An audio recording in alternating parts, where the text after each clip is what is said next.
Imagemo. Imagemo. Imagemo. Imagemo. Imagemo. Imagemo. Imagemo. Imagemo. Bonjour, c'est Marie Lalande au micro d'Imagemo à voix haute, épisode du 19 janvier 2025. Aujourd'hui, en seconde partie d'émission, dans le segment Dis-moi ce que tu lis, je reçois Martine Cadieux, passionnée de lecture et leader pédagogique en littératie au Nouveau-Brunswick. On retrouve également Mathilde Routy, précieuse collaboratrice, qui nous livre la première de ses chroniques, une réflexion à propos de notre propre rapport à l'écriture et au récit. Et on terminera avec quelques événements littéraires qui se vivent tout près de chez vous ou un peu plus loin avec les actualités rares.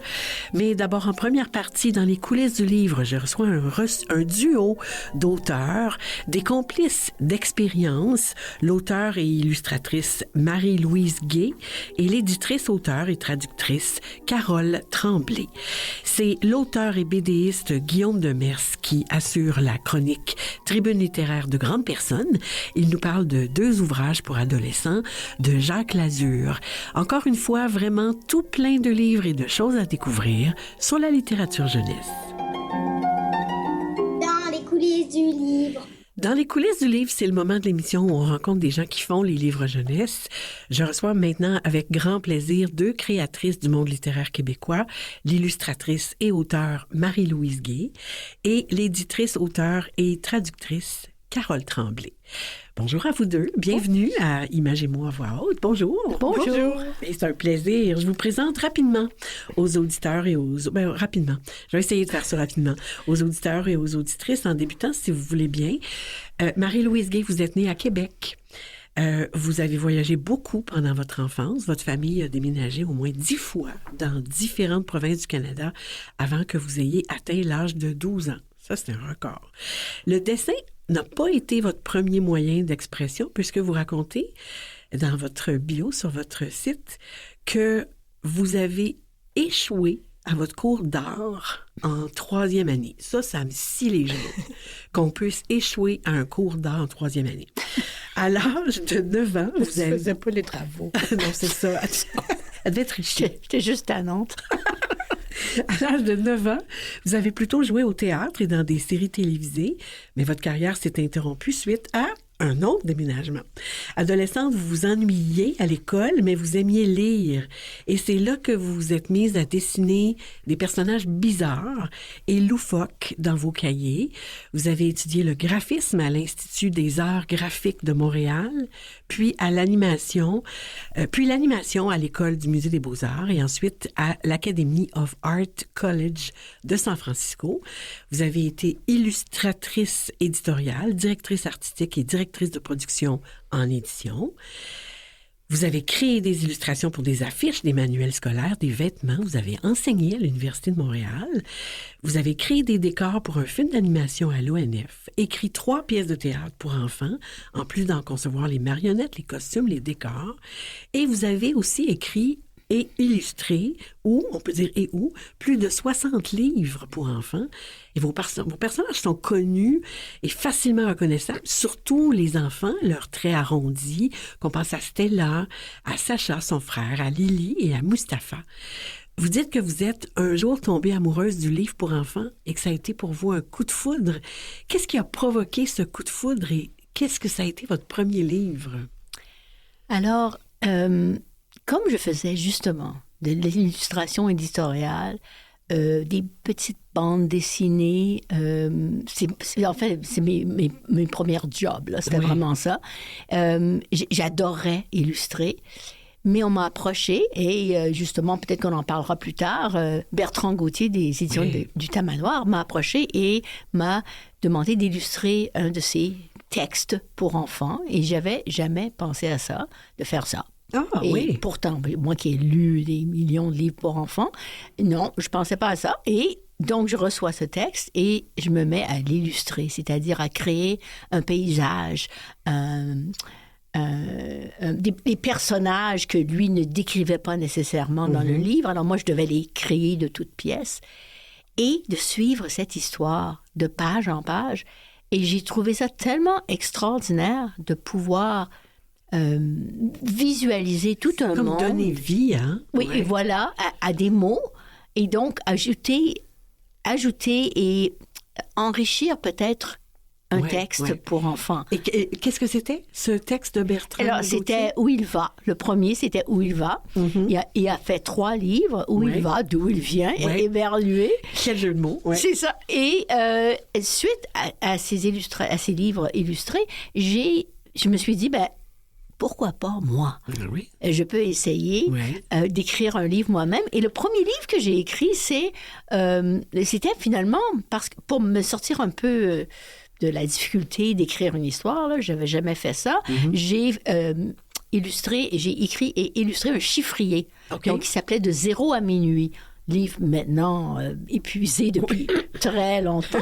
Mais quand même, alors avec beaucoup de fantaisie, c'était de la poésie sur chaque chiffre Ah oui. qui est un personnage dans le livre. Alors, c'est mon premier. Par contre, quand j'ai vu cette question ou j'ai entendu cette question, je me suis dit, c'est La Sœur de Robert, mon premier livre. Oui, oui, Parce oui. que là, c'est là où moi, je me suis éclatée dans l'histoire, Oui. que j'ai créé des personnages, que j'ai vraiment inventé. Bon, j'ai inventé dans la poésie et dans les chiffres, mais là, une Oui, oui, histoire. ça, c'était une Oui. fiction aussi. C'est ça, voilà. Un récit. Voilà. Merci. Carole Tremblay, vous êtes née, vous, à Montréal. Vous avez d'abord obtenu un bac en art dramatique à l'UQAM, exercé divers métiers, dont celui de comédienne, de libraire. Brièvement, mais quand même. Et d'aide bibliothécaire à la Ville de Montréal.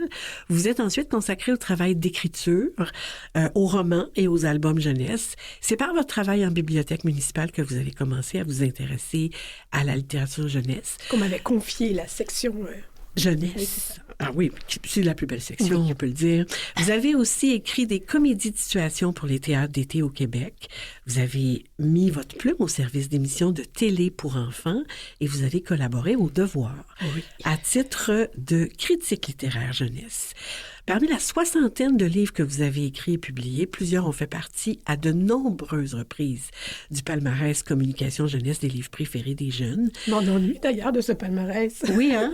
Ben oui, oui. c'est dommage que ce soit arrêté. Exactement, je suis d'accord avec ça, moi. Et vous avez aussi fait carrière dans l'édition, notamment chez Imagine, Bayard Canada et Dominique et compagnie. Et vous êtes actuellement éditrice littérature jeunesse à la courte échelle. En 2023, votre travail d'autrice et d'éditrice vous a valu le prix Raymond Plante. Félicitations. Merci. Puis j'étais très touchée parce que Raymond Plante, c'était mon premier éditeur. Tout à fait. Oui, Oui, hein? chez Boréal. C'est quelqu'un qu'on admirait beaucoup. Oui, tout à fait. Et puis le dernier des raisins, c'était un des livres qui m'a beaucoup marqué. Oui, hein? Qui vous a influencé. Qui m'a donné envie d'écrire. Oui, oui. Et alors, voilà. Et votre premier livre, Carole, c'est le roman pour ados « La douce revanche de Madame Thibodeau », qui a été publié en 92 chez Gallimard. Pourquoi chez une maison d'édition française plutôt que québécoise? En fait, j'ai jamais vraiment décidé ça. C'était pas une volonté au départ. OK, c'est pas un choix. C'est pas un choix parce qu'à l'époque, en fait, si on remonte à plus de 30 ans, il n'y avait pas autant de maisons d'édition qu'il y en a maintenant. Non. Il n'y avait pas de collection pour ados. C'est une collection qui était un peu jeune adulte. Comme je travaillais en librairie, en fait, je travaillais mi-temps en bibliothèque, mi-temps en librairie. OK. Je travaillais à cette époque à la librairie Gallimard. Ah oui? Oui. Donc, je connaissais beaucoup les collections jeunesse étrangères et même ici. Mais bon, tout ça pour dire que quand j'ai écrit ce roman-là, j'ai voulu le faire publier au Québec. Oui. C'était mon premier réflexe. Mais je l'ai envoyé à des maisons d'édition. Mais il n'y avait pas de maison d'édition qui faisait ce groupe d'âge Qui visait cette les ados, clientèle-là. à cette époque-là, adolescents, ça finissait à 12 ans à peu près. Ouais. Il n'y avait pas vraiment de roman pour adolescents. Et je connaissais cette collection-là qui s'appelait Page Blanche, qui n'existe plus maintenant, et qui, eux, visaient un public d'adolescents, jeunes adultes. Donc, je me suis dit, gars, Pourquoi pas? pourquoi pas? En fait, Envoyer j'y croyais ça pas chez vraiment, là, Gallimard, mais ouais. je me suis dit, bon, j'ai été refusée ici. C'est mon premier, donc avant de renoncer complètement, je me suis dit, bon, si je ne le fais pas publier après, peut-être que j'écrirai plus jamais, je vais au moins essayer. Donc, je l'ai envoyé chez Gallimard. En fait, je ne l'ai même pas envoyé par la poste, j'ai envoyé une amie qui habite à Paris. OK. Qui, elle, est allée le porter? Qui est allée le porter. Ah, wow. Oui. Puis j'ai dit, regarde, en fait, c'est comme ça que ça a marché. J'ai dit à mon amie Louise, lis-le. Si tu trouves que c'est assez bon, on va le porter. Envoie-le, on va le porter. Et elle l'a lu, elle est allée le porter. 6 mois après, elle m'appelle à Montréal, puis elle me dit, puis, as-tu eu des nouvelles? J'ai dit non. Oh. Je dis, ils ont dû trouver ça tellement plate qu'ils n'ont même pas pensé à me faire un accusé de réception. Uh-huh. Elle dit, les appelés, moi. OK, d'accord. Elle fait le suivi. Oui. Alors, elle les a appelés. Ils ont dit, on n'a jamais reçu ça. Elle a dit, écoutez, je suis allée le porter en main propre. D'accord. Donc, cherchez-le. Elle a le front de bœuf que moi, je n'ai pas. Puis, ils l'ont cherché, ils l'ont trouvé. Et puis, genre, 2-3 semaines après, il y a un monsieur qui m'a téléphoné au petit matin, genre à 5 heures, qui avait oublié qu'il y avait un décalage horaire. C'est ça. Puis qui m'a dit, Madame Tremblay, oui. Belle surprise. Monsieur de Gallimard, on va vous publier. Donc, c'est comme ça que je me suis retrouvée chez Gallimard. Formidable. Super. Formidable début. Toutes les deux, mesdames, vous êtes citées dans le très bel ouvrage de Marie Fradette, l'anthologie Sur les traces de l'album québécois, qui est publié chez Comme des géants. Ça signifie, ça souligne l'importance de votre œuvre dans l'évolution de la littérature pour les enfants au Québec. Marie-Louise, on y mentionne notamment l'évolution de votre trait, qui était plutôt psychédélique au départ. C'était l'époque qui voulait ça. C'est comme ça qu'on le dit. C'était l'époque. Vraiment. Oui, c'était l'époque. On mentionne votre collaboration comme illustratrice à l'album D'où il vient, justement, signé par Bertrand Gauthier, publié aux éditions Le Tamanoir, et votre album La Sœur de Robert. On en parle, publié à la Courte Échelle, et on parle de Stella, Étoile de la mer, publié chez Dominique et compagnie. Marie-Louise, vous avez travaillé avec Bertrand Gauthier au Tamanoir. C'est devenu donc la Courte Échelle. Qu'est-ce qui vous a marqué de ces collaborations avec lui? Moi, j'étais très étonnée de rencontrer et qu'il m'appelle, Bertrand Gauthier, pour illustrer un livre. Mais je l'ai vraiment trouvé visionnaire. Oui. Parce que, justement, comme disait Carole tout à l'heure, à l'époque, il y avait peu de maisons d'édition qui, d'une part, se spécialisaient en livres pour enfants. Il n'y en avait pas. C'est la seule. Hein? C'était la seule. Alors lui, il l'a créé. Il a créé donc un monde où le livre pour enfants pouvait foisonner. Nous, ici au Québec, et dans le reste du Canada, c'est différent, mais ici au Québec, on était extrêmement influencés et on achetait, on lisait les livres de la France. Oui, tout à fait. C'est ça. Alors donc, c'était ça. On avait accès à ça et quelques petites plaquettes, des contes classiques. Tante Lucille. Ben voilà. Oui. Des contes en noir et blanc et tout. Alors, Bertrand Gauthier est arrivé et il a imposé la culture québécoise. Ouais. Ces artistes québécois et leur a ouvert les portes, je crois, à une littérature absolument imaginaire, fantasque, qui dépassait même ce qu'on recevait de la France parce qu'on allait dans toutes les directions et on avait tellement d'illustrateurs et d'illustratrices qui avaient un talent nouveau, frais, original. Et d'ailleurs, ça se démarque entre le Québec et le rest of Canada, le reste du Canada. Le style d'illustration du Québec, on le reconnaît entre mille. Je ne parle pas juste du mien. Non. De tous les illustrateurs et illustratrices québécoises.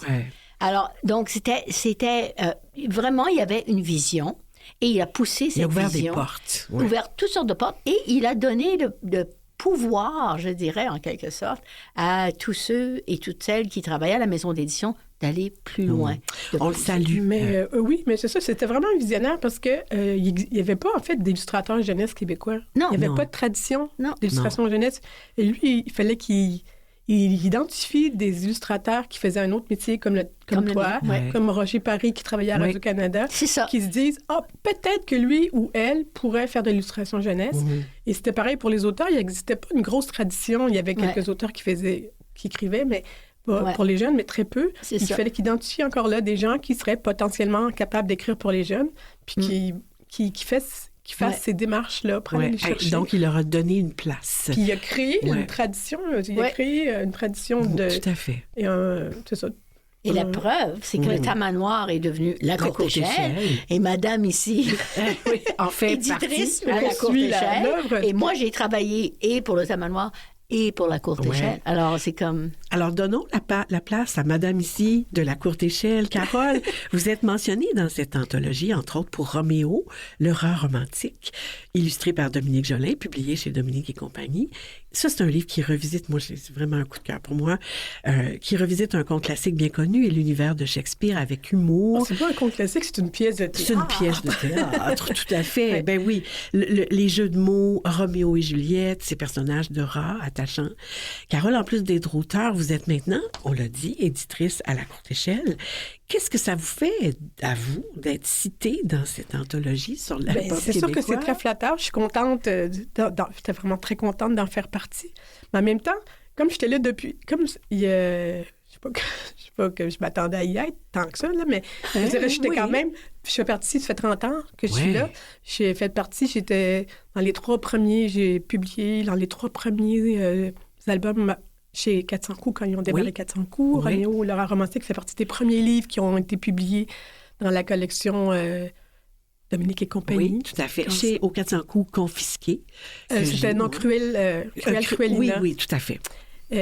Donc, j'étais là dans les premières maisons, les premiers titres, fait que c'est plus une histoire d'ancienneté. Et de talent, disons-le, et de talent. Vous avez collaboré toutes les deux, l'une avec l'autre, sur la série Melville et Marisha, publiée chez Dominique et compagnie, que signe James Howe, dont vous avez fait les illustrations, Marie-Louise, et Carole, vous l'avez traduit. Travailler sur un projet commun, ça nous amène à mieux nous connaître l'une l'autre. Qu'est-ce que ça vous a permis de découvrir sur ou de chacune d'entre vous? Laquelle commence, Carole? Sur Marie-Louise? Je peux dire, en fait, on a commencé à travailler ensemble sur cette série-là. J'ai fait une autre traduction après, mais on a surtout travaillé ensemble après. Quand Marie-Louise, elle écrit ses textes en anglais au départ. Ouais. Pas toujours. Mais... Non, mais ils sont publiés en anglais. Oui, ils sont publiés en anglais au départ. Okay. Et ensuite, je réécris vraiment le texte en français. Okay? D'accord. Donc, oui, c'est ça. Ben là, je t'ai coupé la parole. Non, mais je voulais que tu continues. Alors, d'accord. Je pensais à la POC. Je voudrais dire que pour moi, ça a été une joie de travailler. Hein? Et là, on a fait encore un livre l'an dernier ensemble, où c'est-à-dire que moi, j'ai mon texte français là, et voilà que Carole devient mon éditrice. Elle s'immisce dans mon texte très délicatement, me donne des pistes à suivre, sans être... sans imposer. Sans me dire, ben peut-être, as-tu pensé à ça? Ou peut-être qu'on pourra aller là. Et puis moi, je trouve que c'est vraiment un travail de dentelle, ça, d'arriver à ne pas offusquer l'auteur. Je me disais, ben là, ça vaut rien. Ben, c'est le talent. C'est vraiment le talent que moi, j'ai découvert. Et donc, j'exige toujours que ce soit elle qui revise et retravaille mes textes. Même si je suis plus maintenant chez Dominique et compagnie. Et voilà. Mais pour moi, c'est toujours un plaisir à chaque fois de replonger dans l'univers. Parce que là, on ne fait pas juste le lire, il faut que je plonge dedans, je regarde les illustrations en profondeur, que je vois comment... Alors, le mot complice... C'est des nuances, là. Vous êtes des complices, toutes les deux, finalement. Ben moi, je trouve que oui. Franchement, parce que c'est de se reconnaître dans un travail comme ça, de voir quelqu'un qui arrive à s'ajuster au rythme, à la poésie, à la ludicité de mon travail. C'est ça. Il faut vraiment y aller, je sais pas, sur la pointe des pieds. Oui, il faut y aller délicatement. Parce que j'adore ton travail, Marie-Louise. Ça fait qu'à chaque fois, c'est toujours un plaisir de replonger dedans. OK. C'est une joie, ça. C'est ça. Oui. Ça va. Marie-Louise, certains de vos livres ont été inspirés par vos enfants, votre famille. Je pense entre autres à la série Voyage avec mes parents, les 5 romans de David Rommel, qui est aussi votre conjoint. En fait, ce sont des romans de vous deux. Hein? Oui. C'est publié chez Boréal. Vous les avez écrits à 4 mains et ce sont vos 2 mains qui les ont illustrés, ces livres-là. Heureusement. Je vais vous dire heureusement. Carole, vos enfants vous ont aussi inspiré, je pense aussi au livre de la collection Zèbre chez Bayard, Le mystère des jumelles Barnes, et à Destructotor, publié chez Dominique et compagnie. J'aimerais ça que vous nous racontiez toutes les deux, rapidement, parce qu'il nous reste vraiment peu de temps, un petit peu de la part du réel de ces inspirations dans ce que vous avez écrit. Ben, moi, je pense que j'ai été, inspirée par mes enfants. La question qui revient le plus souvent depuis que j'écris des livres et que j'illustre des livres, c'est est-ce que vous avez des enfants? Parce qu'on veut toujours savoir si les enfants nous influencent. Alors, moi, je réponds oui, j'en ai, mais quand j'ai commencé, j'en avais pas. Mm-hmm. Donc, pour moi, j'étais plus influencée par les enfants que je rencontrais dans des écoles, par toutes sortes de circonstances familiales et tout ça. Mais mes enfants, je pense, à partir du moment où j'ai eu des enfants, font partie de tous mes livres. Pas seulement la série Voyage avec mes parents, que j'ai écrit avec David Homel, mais aussi Stella et Sacha. C'est un garçon et une fille. J'ai eu 2 garçons. Mais ça fait rien. Non. Ils sont dans ce livre-là. Mais moi aussi, j'y suis, par exemple. Oui, il y a un peu de nous, il y a un peu de nos enfants. Et Carole? Moi, c'est direct que mon fils s'appelle Victor, comme le personnage de Destructeur. Oui. Mon fils, quand il était petit, c'était une tornade. Chaque jour, il cassait quelque chose. Puis en fait, c'est Dominique Jolin, qui travaillait avec moi, qui m'a dit, mais elle m'appelait des fois le matin, puis aujourd'hui, c'est quoi? Il y avait toujours quelque chose. Il a bouché les toilettes, il y avait toujours... Elle avait dit, il est trop drôle, il faut t'écrire un livre qui raconte sa vie. Donc, j'ai fait l'histoire de Destructeur. Il y a plein d'éléments réels dans ce livre. Puis j'ai écrit un autre album qui s'appelle Bonne nuit Gabou. Ma fille s'appelle Gabrielle. Quand elle était petite, elle voulait jamais se coucher. C'était un combat chaque jour. Puis donc, cet album aussi est inspiré directement de ma fille. Donc, j'ai un livre pour chacun de mes enfants directement. Puis les autres, ben, c'est un peu de tout ce qui sont à travers. Il faudra vous réinviter, hein, parce que on viendra passer la semaine la prochaine fois. C'est ça, une bonne semaine. Mais en terminant, est-ce que vous avez pensé à cette tradition qu'on a à Imagémo, où on demande aux invités de nous proposer un de leurs coups de cœur littéraires? Marie-Louise, qu'est-ce que vous pouvez nous proposer? Alors, moi, je veux dire, je pourrais vous en proposer 100. Oui, on n'a pas le temps. On en demande juste un. Vous en demandez juste un. Alors, j'ai décidé de prendre mon coup de cœur de 2024, qui a été publié. Et donc, c'est le livre de Béatrice Alemagna, Bertha et moi, qui est un livre sur la rencontre entre une petite fille et son bobo sur le genou. Oui, d'accord. Et Béatrice Alemagna, pour moi, est auteure et illustratrice qui se penche sur les détails les plus infimes de la vie des enfants. C'est superbe. Et Carole? Bon, moi, j'ai eu de la difficulté parce qu'en fait, tous les livres que je publie à la courte échelle, c'est des coups de cœur. J'ai choisi parce que c'est des coups de cœur, fait que j'avais pas le droit d'y prendre. Je me disais, j'ouvre un peu mes horizons. Donc, j'aurais mis tous les livres de la courte échelle. Mais cette année, un album qui m'a beaucoup amusé, c'est le dessin trop mignon de Roxane Brouillard et Caton. Oui. Parce que c'est pas un livre sur une thématique grave et c'est vraiment un délire c'est joyeux. C'est du délire, complètement, mais c'est très, très drôle. Je trouve que les enfants méritent beaucoup de délire. Oui, effectivement. Merci Marie-Louise Gay, merci Carole Tremblay pour cette rencontre. Merci de présenter aux enfants des univers où ils sont rois et reines. Merci de nous faire rêver, voyager, sourire, rire, de nous faire vivre des aventures, des enquêtes et des réalités parallèles par vos mots et par vos images. Au plaisir. Merci, au plaisir. Tribune littéraire de grandes personnes. Tout au long de la saison, des créateurs, des créatrices du monde littéraire assurent tour à tour cette chronique et partagent avec nous un coup de cœur, un livre jeunesse ou un genre qui les a marqués. Aujourd'hui, c'est l'auteur et BDiste Guillaume Demers qui investit cette tribune littéraire. Bonjour Guillaume. Bonjour. Je vous présente Guillaume Demers. Vous êtes né dans un petit village appelé Parisville, au centre du Québec, et vous vous inventez des histoires depuis que vous êtes tout petit. Vous avez une formation en illustration, en enseignement des arts plastiques. Vous obtenez votre premier contrat de BDiste en intégrant l'équipe de Bulle, une BD de zombies québécoise. Ensuite, vous publiez votre premier livre en tant qu'auteur, Hipster le chat. Vient ensuite Jérémy a le cœur qui tourne, publié lui aussi chez Espoir en Cannes, et aussi les 3 tomes de la série Les Illuminés, publiés chez Les Ailés. Vous travaillez comme illustrateur pour plusieurs projets d'édition et vous enseignez également à l'école secondaire Cardinal-Roy à Québec, en plus d'y coordonner le programme Art-Études. C'est un plaisir de vous confier cette tribune littéraire. Guillaume, on vous écoute. C'est un plaisir partagé. Merci de me recevoir. Aujourd'hui, j'avais vraiment envie de vous parler d'un auteur coup de cœur, puis je vais pointer principalement 2 de ses livres. Cet auteur-là s'appelle Jacques Lazur, et les livres qui nous intéressent aujourd'hui sont ceux-ci, LLDDZ, qui a été publié en 2001, et Les Effacés, publié en 2020. Tous les 2 chez Soulière Éditeur. Donc, ces livres-là m'ont beaucoup intéressé. J'ai lu le premier comme jeune adulte, vieil adolescent, et le deuxième comme adulte plusieurs années plus tard. Ils m'ont intéressé parce que ce sont des livres dans lesquels, finalement, on flirte avec l'autofiction en même temps que le fantastique. Donc, je vais vous résumer en premier lieu le livre LLDDZ. Donc, c'est l'histoire de l'auteur lui-même, Jacques Lazure, qui a mis la main sur un carnet d'écriture qui a appartenu à un adolescent qui s'appelle Alain Doric. Ce carnet d'écriture-là est venu dans ses mains suite à un voyage qu'il a fait où il est allé rencontrer cet Alain Doric-là qui était interné dans un hôpital, et c'est un carnet qui raconte son histoire lorsqu'il a été basculé dans un monde parallèle qui s'appelle LLDDZ et qui est une grande bibliothèque. Oh. Donc, on aurait retrouvé cet adolescent-là dans un coma profond sur un paquebot alors qu'il lisait une œuvre d'Edgar Allan Poe, le doigt sur une phrase bien précise, et aucun médecin n'arrivait à le réveiller. C'est ce coma-là, finalement, qu'il va raconter, où lui dit avoir été dans un univers parallèle.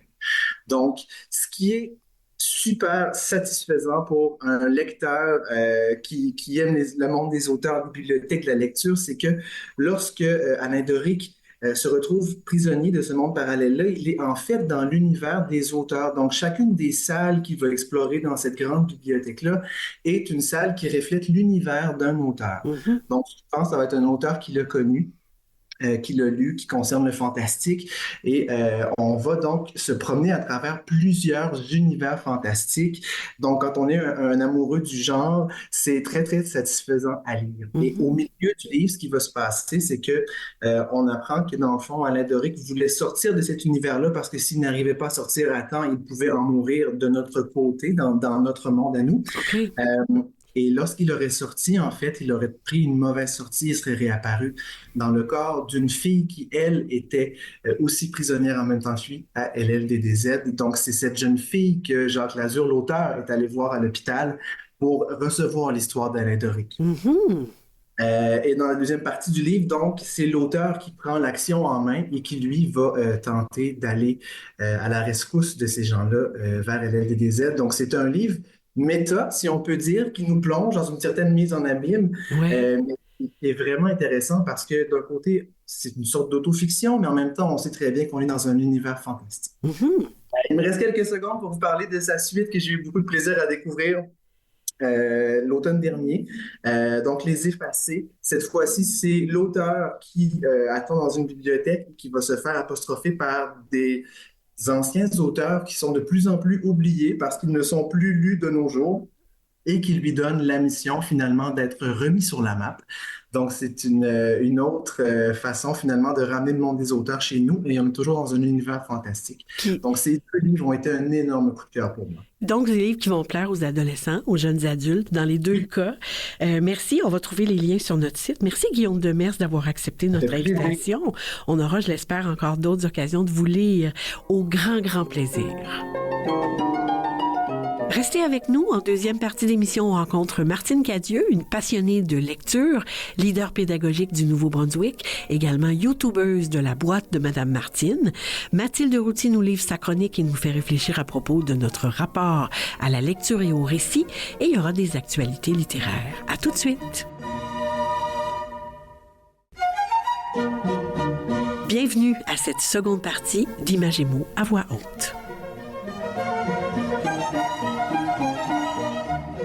Je m'appelle Juliane, j'ai 11 ans. J'aime lire des livres de Kazuo Kibuishi parce que c'est une série de BD avec beaucoup d'aventures et de suspense. Je m'appelle Ellie, j'ai 11 ans et j'aime lire Les yeux du dragon de Stephen King parce qu'il y a beaucoup d'intrigues et de suspense. Je m'appelle Nathan, j'ai 10 ans. J'aime lire des livres qui parlent d'enquête ou du genre fantasy comme Podkin le Brave. Il y a des combats, des choses fantastiques et des quêtes. Dis-moi ce que tu lis. Dis-moi ce que tu lis, c'est le segment de l'émission où on rencontre des gens qui œuvrent tout autour du monde de la littérature jeunesse. Aujourd'hui, je reçois virtuellement Martine Cadieux, directement du Nouveau-Brunswick. Bonjour, Martine. Bonjour Marie. Je vous présente rapidement Martine. Vous êtes agente ou leader pédagogique en littératie M5. Vous m'expliquerez ce que ça veut dire M5 tantôt. Pour le district scolaire francophone sud qui inclut notamment les villes de Moncton, Dieppe, Miramichi, Fredericton et Saint-Jean. C'est le plus grand district de langue française au Nouveau-Brunswick. Et parce qu'on a des systèmes scolaires différents dans nos deux provinces, dites-moi, qu'est-ce que vous faites comme travail, comme agente ou comme leader pédagogique? C'est une bonne question. Alors, tout d'abord, moi, j'ai œuvré une douzaine d'années comme enseignante en salle de classe, surtout de première année. Oui. Et puis récemment, c'est ma deuxième année en tant que leader pédagogique en littératie. On peut dire aussi une agente, c'est un peu la même chose. Et puis, quand on dit M5, ça veut dire de la maternelle à la 5e année. Oh, OK. Et puis, notre rôle principalement, c'est de faire le pont entre la recherche de la science et la lecture à la salle de classe. On veut s'assurer de la mise en place des meilleures pratiques pédagogiques. Mm-hmm. Et puis, on offre entre autres beaucoup de formations, que ce soit aux directions d'école, à l'équipe d'accompagnement pédagogique du district, aux enseignants ressources, aux enseignants de salle de classe. On offre aussi un accompagnement personnalisé à nos alliés en littératie. Ça, ce sont des gens qui sont vraiment sur le terrain, qui vont faire du modelage, de l'accompagnement en salle de classe avec les enseignants et les élèves. On en a dans chacune de nos 30 écoles primaires. Alors vraiment, nous, notre but, notre objectif, c'est de s'assurer que tous les élèves aient le droit d'apprendre à lire, qu'ils réussissent à développer ces compétences de base-là essentielles pour devenir des citoyens qui contribuent à la société épanouie, qui puissent réaliser leur projet de vie et carrière. D'accord. Ben merci pour les précisions. Martine, vous avez une maîtrise en éducation de l'Université de Moncton. Vous avez enseigné, vous l'avez dit, pendant plus de 15 ans dans des écoles inclusives du milieu minoritaire du sud-est du Nouveau-Brunswick. En plus d'enseigner en France dans un programme d'échange, l'aménagement de votre classe était souvent cité comme modèle pour l'incitation à la lecture ainsi que pour l'expression individuelle. Pourquoi? Les livres et la littérature jeunesse ont toujours occupé une grande place dans ma vie et dans ma salle de classe, que ce soit physiquement, mais aussi dans ma planification. Donc, bien sûr, j'avais toujours une grande bibliothèque de livres variés. C'était toujours moi qu'on vient voir pour des suggestions de livres, pour présenter les nouveautés, tout ça. Mais aussi dans ma planification, où est-ce que peu importe la matière, je faisais beaucoup d'interdisciplinarité. Donc, que ce soit en mathématiques, en sciences humaines, en arts, en formation personnelle et sociale, je partais souvent ma leçon d'un livre de littérature jeunesse. Donc, c'était vraiment d'apporter la littérature dans les matières scolaires, mais aussi les matières scolaires dans la littératie. Donc, vraiment cette interdisciplinarité-là. Je faisais aussi les bouchées de culture ou les vitrines culturelles chaque vendredi où je présentais un artiste aux élèves et souvent c'était des auteurs ou des illustrateurs. On avait peut-être un auteur de la semaine qu'on présentait, on allait vraiment lire tous ses livres, essayer de découvrir son style, tout ça. On faisait des journées lecture quelques fois dans l'année où c'était vraiment une journée dédiée juste à la lecture. On est à l'école en pyjama avec nos doudous. Les élèves présentaient leurs livres coup de cœur aux autres. On faisait toutes sortes d'activités vraiment autour de la lecture pour la célébrer, là, que ce soit d'inviter les parents à venir lire. On invitait même des membres du personnel, que ce soit le concierge ou la dame de la cafétéria, à venir lire un livre aux élèves. Faire toutes sortes de jeux, d'activités pour montrer que la lecture, oui, c'est les livres, mais qu'aussi c'est important, c'est de la vie de tous les jours. C'était vraiment au centre de... Exactement. D'accord. Et vous avez créé la boîte de Madame Martine en 2013 pour partager des idées d'activités pour les enfants, des trucs, des ressources gratuites, des citations, des découvertes littéraires avec les parents et avec les enseignants. On peut, dans ces capsules-là, voir et vous lire. En fait, on peut vous voir sur YouTube et on peut vous lire sur Facebook, sur Instagram. Vous dites que cet outil a pris une expansion imprévisible en 2020. Pourquoi? De quelle manière? Ben, au début, en 2013, c'était vraiment juste pour partager. Moi, je suis une personne très créative, donc j'aimais vraiment partager mes idées de salle de classe. Donc, c'était vraiment juste sur les réseaux sociaux comme ça. Puis en 2020, eh bien, c'était la pandémie et le confinement. Et puis, quand c'est arrivé au mois de mars, j'étais à la maison en congé de maternité avec un bébé de 8 mois. Et pour ceux qui me connaissent, moi, je suis une personne très, très active, qui aime que ça bouge, qui a besoin de projets. Ça fait que là, tout d'un coup, de me retrouver confinée à la maison avec mon bébé, congé de maternité, j'avais pas de travail, je me roulais les pouces, puis je trouvais ça le temps long. Puis là, j'ai vu passer sur les réseaux sociaux l'organisme Lire et faire lire Acadie invitait les gens à se filmer en lisant pour les enfants qui étaient alors privés d'école parce qu'il n'y avait pas d'école quand ça avait commencé. Fait que je suis une enseignante, j'adore les livres. Je me suis dit, je vais faire ça. Ouais. Fait que j'en ai fait une première. Et la première heure du conte, c'était avec le livre Jardin de mots de Marie Cadieux, qui justement explique comment l'organisme Lire et faire lire est venu en Acadie. Et puis, dans cette première vidéo-là, à la fin, j'ai invité les enfants à lire un livre à leurs grands-parents par appel vidéo. Oui. Et puis, il y en a qui l'ont fait, puis ils m'ont envoyé des messages, ils m'ont montré qu'ils l'avaient fait, puis là, les grands-parents étaient tous contents. Puis là, je dis, je vais en faire un autre. Puis là, de plus en plus, les enfants me suivaient, je recevais des messages. Donc, de fil en aiguille, c'est devenu une heure du conte quotidien. Donc, je le faisais à chaque jour pendant le confinement, du lundi au vendredi. Et puis, c'est comme ça que je me suis ramassée avec au-dessus d'une centaine d'heures du conte. Et puis là, une fois que le confinement est arrêté, je suis retournée travailler, j'avais un petit peu moins de temps, mais j'ai continué à en faire comme ça de temps à autre. Mais c'était vraiment un beau projet. Puis, je dirais que c'est ce moment-là qu'a vraiment... où j'ai vraiment senti que ma mission, mon rôle à moi, c'était vraiment de faire la promotion de la littératie, l'importance, l'amour de la lecture. Donc, j'ai vraiment embrassé ce rôle-là, puis j'essaie de le dégager le plus que je peux autant dans ma vie professionnelle que dans ma vie personnelle. Ça fait partie intégrante de moi maintenant. Et ces heures du conte-là que vous animez sur votre chaîne YouTube, La boîte de Mme Martine, on peut toujours les retrouver encore. Oui, la plupart sont encore là. Il y en a quelques-uns que j'ai dû enlever parce que les ententes avec les maisons d'édition étaient juste pour le temps du confinement, mais la plupart sont encore là. Je suis rendue à 125 heures du conte là, jusqu'à date. Et si vous voulez, pour le plaisir des auditeurs et des auditrices, Martine, je vous propose qu'on écoute 2 extraits qu'on a choisis. Un conte d'abord, Le château qui puait trop, et ensuite un album ludique sur les insectes avec des rimes sous ma roche. On écoute ça. Bonjour mes princes et princesses et bienvenue à l'heure du conte avec Madame Martine. Aujourd'hui, l'histoire s'intitule Le château qui puait trop, écrit par l'autrice Katia Canciani, illustré par Anne-Marie Sirois des éditions Bouton d'Or Acadie. D'après toi, qu'est-ce qui va se passer dans cette histoire? Allons le découvrir.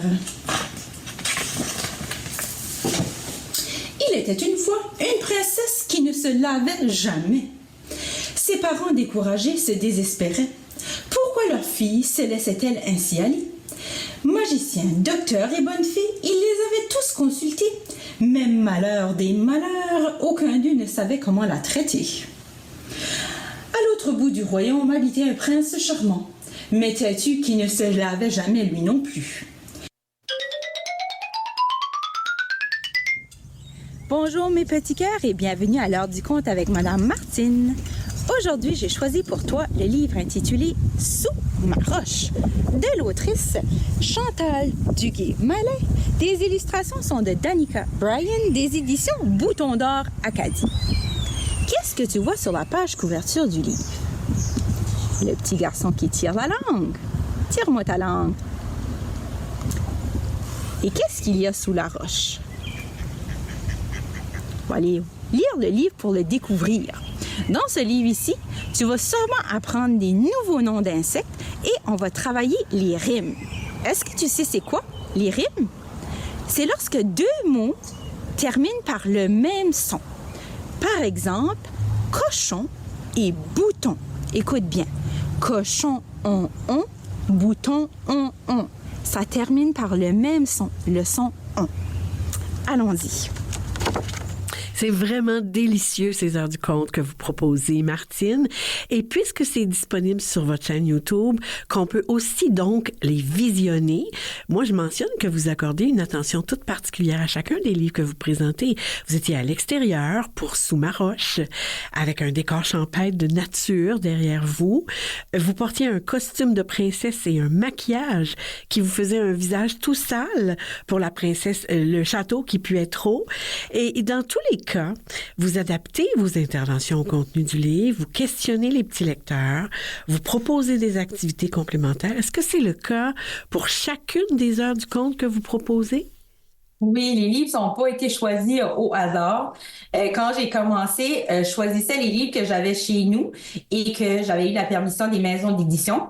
Parce que les bibliothèques étaient fermées, hein, on était en confinement, donc j'étais un peu limitée. J'avais d'ailleurs une collègue que je vais saluer, Nicole Charles, qui m'a prêté beaucoup de livres pendant cette période. Ouais. Et puis, je lisais les livres et je me laissais un peu inspirer ou parler par les livres. Donc, je lisais le livre et s'il m'inspirait un endroit, un costume, un accessoire, une chanson, une activité, je le choisissais. Et puis, je lis toujours des livres quelques fois avant d'en faire l'animation pour sélectionner quelques mots de vocabulaire que je vais expliquer aux enfants qu'est-ce qu'ils veulent dire. Et je choisis aussi quelques endroits où je vais m'arrêter pendant la lecture pour leur poser des questions de compréhension ou de réaction pour essayer de les garder un peu engagés dans l'histoire. Oui. En fait, c'est ce que vous nommez là, c'est ce qui fait, je pense, moi, que ce sont des modèles, autant pour les parents que pour les enseignants. Je pense que ça peut les inspirer. Ces vidéos, elles sont accessibles sur votre chaîne YouTube, on l'a dit. Elles sont toujours visionnées en famille dans les classes. Est-ce que les enfants peuvent y avoir accès eux-mêmes? Oui. Justement, j'ai créé des cartes avec des codes QR où les enfants peuvent choisir le livre. Ensuite, ils ont juste à scanner le code QR. Ça les amène directement à l'heure du compte. Il y a plusieurs parents qui s'en servent. Il y a même des enseignantes qui s'en servent dans leur centre d'écoute en salle de classe. Il y a certaines écoles où pratiquement toutes les enseignantes l'utilisent. Puis quand je rentre dans ces écoles-là, dans le cadre de mon travail, là, je me sens comme une vraie vedette. C'est tellement drôle. Je me promène dans les corridors, les enfants me reconnaissent puis disent « C'est madame! » Comme une rockstar. C'est bon, hein?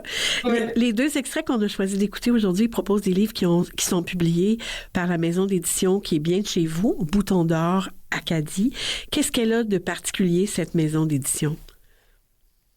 C'est une petite maison d'édition acadienne qui mérite vraiment d'être découverte. À chaque année, elle publie une dizaine de titres, des petits bijoux. Depuis 25 ans, ce sont des livres qui sont créés en Acadie, imprimés au Canada, qui se distinguent vraiment par son enracinement dans la culture acadienne, mais francophone. Je trouve que leurs œuvres sont vraiment audacieuses, diversifiées. Elles valorisent l'inclusion, l'accessibilité, le dialogue interculturel. Ils ont plus de 250 titres. Ils ont une collection vraiment particulière que j'aime beaucoup, qui est unique, je dirais, c'est la collection Wabanaki. Ce sont des livres trilingues, français, anglais et mi'kmaq. Ah oui. Donc, ils ont été faits avec la collaboration des Premières Nations. Tout récemment, ils ont sorti le dernier, c'est la petite robe rouge qui explique le symbole derrière les robes rouges pour les femmes autochtones portées disparues. Il y a celui aussi pour le chant d'honneur qui explique d'où vient cette chanson traditionnelle autochtone. Donc, vraiment, ils ont des livres qui méritent d'être découverts. D'être découverts, tout à fait. Martine Cadieux, vous êtes une passionnée des arts littéraires, de la danse, et vous contribuez de multiples manières à faire la promotion de la littératie, à faire rayonner la littérature jeunesse, tout particulièrement au Nouveau-Brunswick. Pourquoi ce choix, cette implication, cet engagement de votre part? C'est une bonne question. Je dirais que c'est...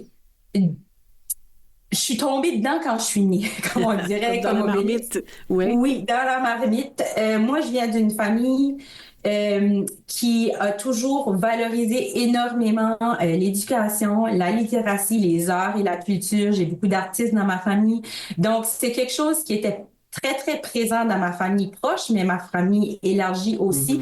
Donc, moi, j'ai eu la chance d'avoir des grands-parents qui m'amenaient au cinéma voir des films français, qui m'achetaient des livres aux fêtes, à Noël. Donc, c'était comme naturel. Nous, dans notre contexte scolaire minoritaire, on parle beaucoup de notre double mission, de la mission de construction identitaire. Oui. Parce qu'on est en milieu minoritaire. Mais ça, c'est un rôle qui, je pense, j'ai toujours eu, avec lequel j'avais beaucoup de facilité à porter ce rôle-là en salle de classe à l'école. Donc, je dirais que ça vient de là. C'est une continuité de mes racines. Bien, une continuité, puis en même temps, vous faites preuve de générosité parce que vous redonnez. Merci, Martine Cadieux, pour cet amour de la lecture que vous partagez avec toutes les personnes qui vous suivent, avec les enseignants que vous accompagnez. Merci pour ce que vous faites pour faire connaître et rayonner la littérature jeunesse dans la francophonie. Et merci beaucoup pour la rencontre d'aujourd'hui. Merci à vous, Marie, pour Au l'invitation plaisir. et la belle discussion. Grand plaisir. Bonne lecture. Merci, à vous aussi. Je m'appelle Théo, j'ai 11 ans. Je lis beaucoup parce que je trouve que la lecture est une belle valeur et c'est le livre qui m'a appris à écrire. Je m'appelle Émile, j'ai 10 ans. J'aime lire des livres du genre fantastique ou de science-fiction parce que j'aime découvrir des choses qui ne sont pas dans la réalité. La chronique de Mathilde. Bonjour Mathilde. Bonjour. Très, très heureuse de vous retrouver en studio et de retour au Québec. Rappelons que vous avez assuré avec Marie Barguirdian les balados « Raconte-moi une histoire » qu'on a diffusé ici à Imagez-moi à voix haute. Je vous présente Mathilde pour le bénéfice des auditeurs. Après des études littéraires, vous avez travaillé à la promotion de la littérature jeunesse chez Gallimard Diffusion. C'est là que vous avez rencontré Marie Barguirdian. Vous avez ensuite collaboré en collecte de fonds dans des organismes à but non lucratif. C'est en devenant maman que vous êtes revenue vers la littérature jeunesse. Vous avez alors travaillé en bibliothèque en tant qu'animatrice des heures du conte pour les bébés et leurs parents, ainsi que pour des jeunes enfants allophones. Vous vous êtes jointe avec beaucoup d'enthousiasme au projet de Marie Barguirdian. On a tous besoin d'histoire. En parallèle, vous avez suivi plusieurs formations autour de la littérature jeunesse, de l'éveil au livre et de médiation littéraire. Après 4 années à Lausanne, où vous avez collaboré dans une association nationale de promotion de la lecture et de la littérature, vous travaillez maintenant au Salon du livre de Montréal et vous avez accepté de prendre le relais de Marie B en assurant ici cette chronique, en nous proposant des sujets qui vont nous faire réfléchir, toujours en lien avec la lecture. Et aujourd'hui, vous nous parlez de notre rapport à la lecture et au récit. Merci Marie pour cette présentation et puis cette magnifique invitation. Je vais m'efforcer d'être à la hauteur de Marie Barguirdian qui, comme vous venez de le mentionner, m'a initiée à tout ce monde de la littérature jeunesse. Et puis, en réfléchissant justement à cette série de chroniques, j'ai voulu qu'on débute d'abord à réfléchir à notre rapport à la lecture, au livre et à l'écriture. Cet exercice, je l'ai fait moi-même lors d'une formation à l'éveil au livre en Suisse.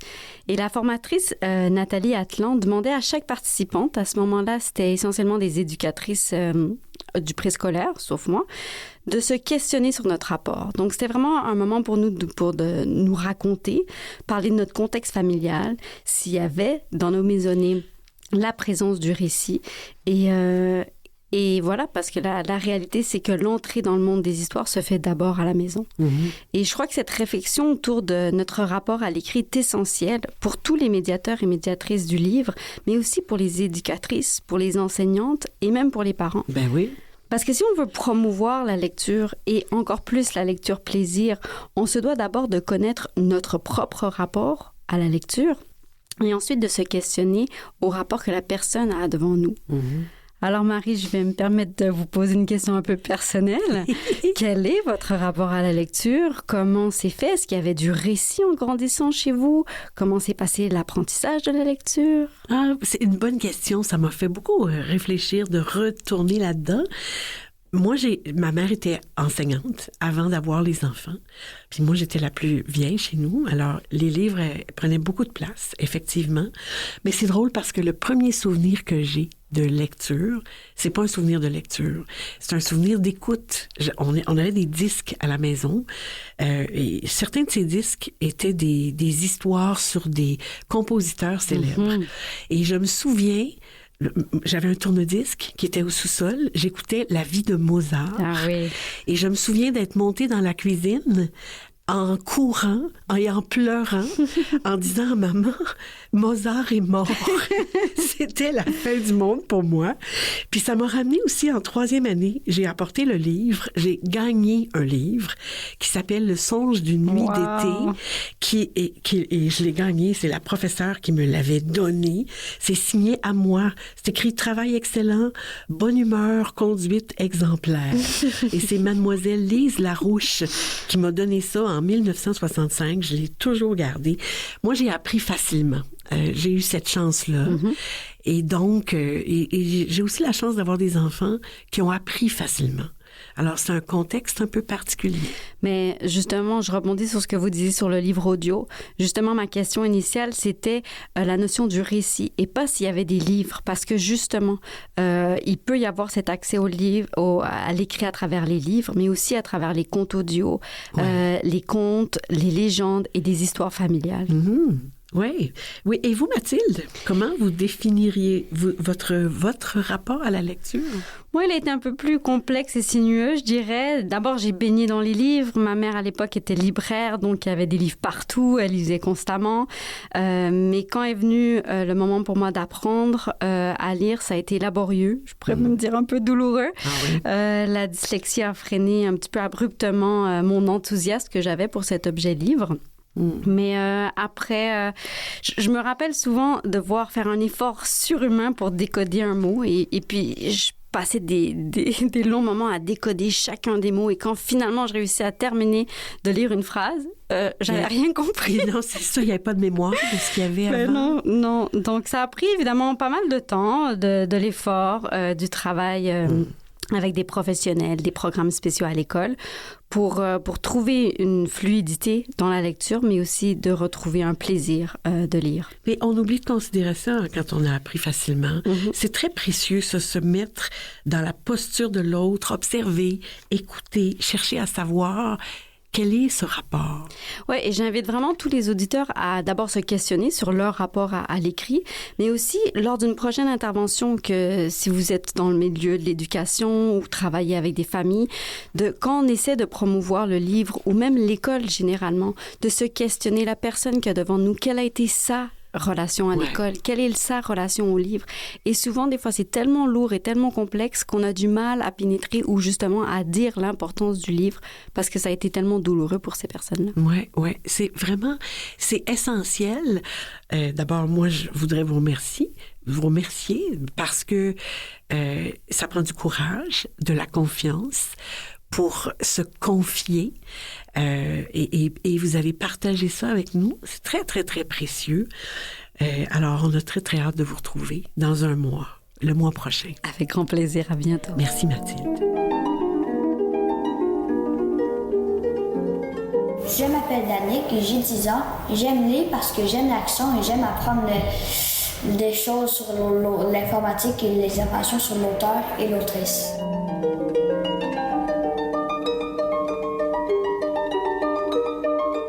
Je m'appelle Émile Henry, j'ai 11 ans. Le personnage qui me fait penser à moi, c'est Xavier Montenegro dans le livre Premier Trio parce qu'il est fan de hockey, il aime les Canadiens, puis son but c'est de jouer dans la Ligue nationale comme moi. Bref.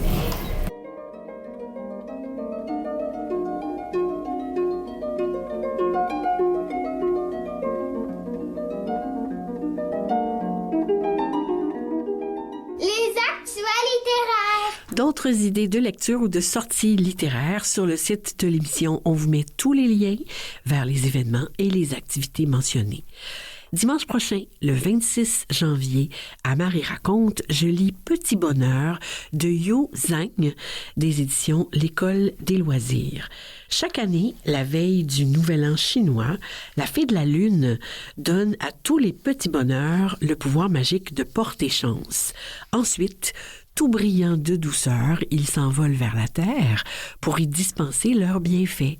Cette année, l'un d'eux, endormi, est arrivé en retard à la distribution. Mais qui va vouloir d'un petit bonheur dépourvu de magie? Une histoire réconfortante, comme une bonne soupe. On en écoute un extrait. Le petit renard, lui, ébahi, lève les pattes de surprise et dit « Incroyable! Tu as réussi à extraire le parfum de la soupe! » Waouh! C'est vrai ça! Du bol de soupe s'échappe un ruban blanc et jaune or qui s'élève et s'en va jusque dans les mains du petit bonheur qui le tire de toutes ses forces en souriant lui aussi. Je me demande bien ce qu'il va faire avec ça.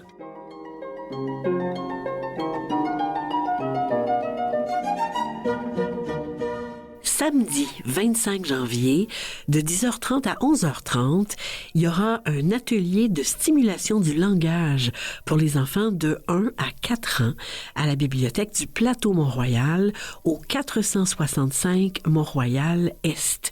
L'atelier est offert par l'Académie Diderot et favorisera l'éveil au langage à travers des activités interactives, amusantes et éducatives. C'est gratuit, mais l'inscription est obligatoire. Vous trouverez le lien sur notre site.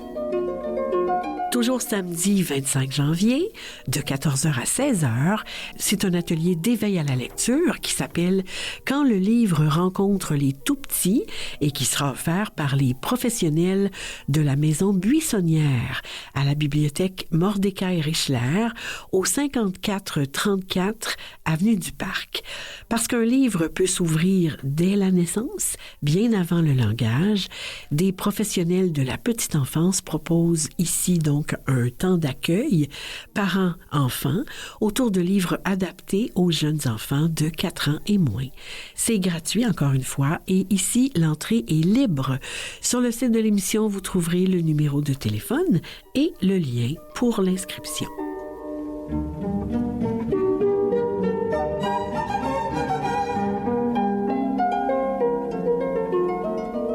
C'est tout pour aujourd'hui. Je remercie les invités et les collaborateurs, les créatrices Marie-Louise Gay et Carole Tremblay, Guillaume Demers pour la tribune littéraire de grandes personnes, Martine Cadieux du Nouveau-Brunswick, Mathilde Routy pour sa chronique, Michel Brûlé pour le soutien à la recherche, Mathieu Tessier en régie, au montage et à la mise en onde, et Jean-Sébastien Laliberté, chef diffusion technique. On vous souhaite des lectures captivantes et on se retrouve dans 2 semaines.